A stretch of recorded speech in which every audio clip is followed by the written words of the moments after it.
It's 6:31 a.m. here at the Centrotherm facility in downtown Albany. What are we here to do, HR manager Sarah? Well, our CEO decided to surprise us with a turkey breakfast.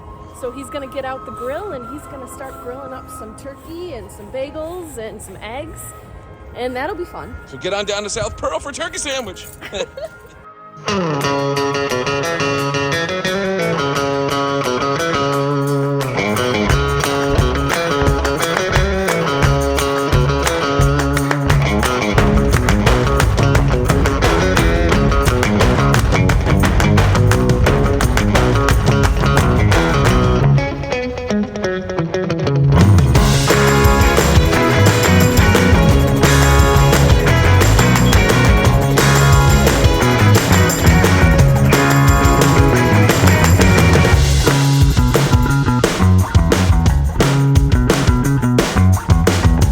You like that sandwich? Excellent sandwich.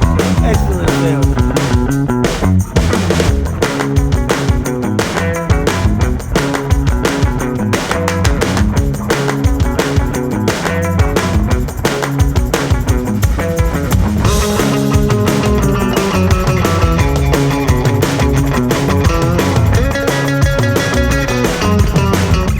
How was that sandwich prepared by the CEO there? Amazing. Amazing? Good, yeah, it's shocking me. Joel's the GOAT for this. Joel's the GOAT for this. Yeah, he's the Amazing.